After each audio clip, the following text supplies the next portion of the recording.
Welcome back to Ki Channel. Hari ni kita buat random vlog. Kita masak kupang masak sambal.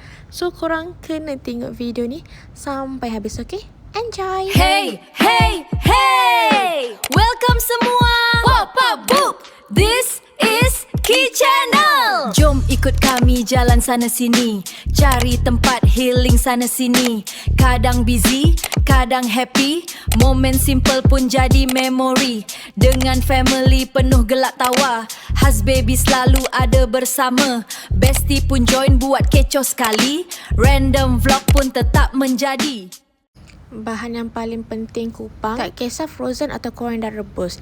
Ni bahan utama kita, ada bawang alia, bawang putih, bawang merah, belacan ni ikut korang. Serai ni kena ketuk. Okey, part ni penting, kena ada sambal kisar ataupun cili boh. Dan juga asam jawa. Tapi saya pakai yang dah siap. Korang nak pakai asam jawa yang biji tu pun boleh juga, tak ada masalah. So semua bahan ni kita kena blend kecuali serai. Nak blend kasar pun boleh sebenarnya, tapi saya memilih untuk blend halus. Korang just tambah sikit je air dekat dalam blend ni untuk dapatkan tekstur yang macam ni. Kejap je dah siap. Mari dah panas, terus masukkan minyak masak. Kita pakai minyak daripada saji. Bismillahirrahmanirrahim. Minyak tu agak-agak aja supaya dia senang untuk pecah minyak. Masukkan serai sampai serai naik bau. Tapi depends juga kat korang. Kalau korang takut dia terpecik-terpecik kan, korang kecilkan api. Lepas tu baru masukkan daun pisang tadi dan juga cili boh. Ini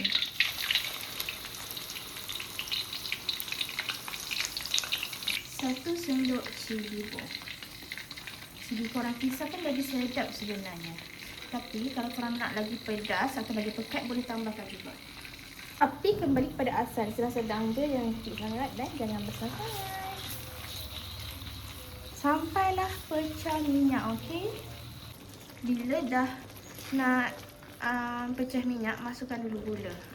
Dia belum pecah minyak sepenuhnya, dia hampir pecah minyak. And then kita terus masukkan gula untuk dia caramelizekan gula tersebut. Nampak tak? Minyak dah terbit. So dia dah nak pecah minyak. Kalau boleh korang letak air dan ulang untuk beberapa kali sampai sambal ni betul-betul masak.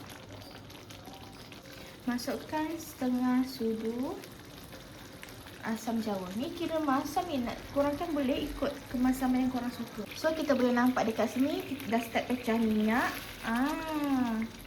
Okey, dah pecah minyak macam ni, boleh masukkan kita punya kupang. So nak tahu macam mana dia pecah minyak, maksudnya minyak ni dah terbit dekat belah atas. Senang kan? Kecilkan api, masukkan kita punya kerang tadi. Ni untuk 2 orang makan. Sekali makan je lah untuk lunch nanti. Sekarang baru pukul 5.30 pagi. Wow, tak nak siap dah. Cuma biarkan dia renek sekejap. Tambahkan sedikit garam.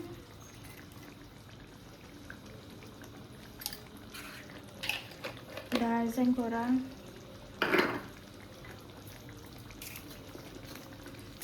Azan, ngam-ngam azan, korang pun siap masak. Ni Ajinomoto. Terus boleh mandi solat subuh. Siap-siap pergi kerja. Dah siap. Kuah saya memang banyak sebab saya memang suka yang kuah-kuah. So inilah kupang sambal saya.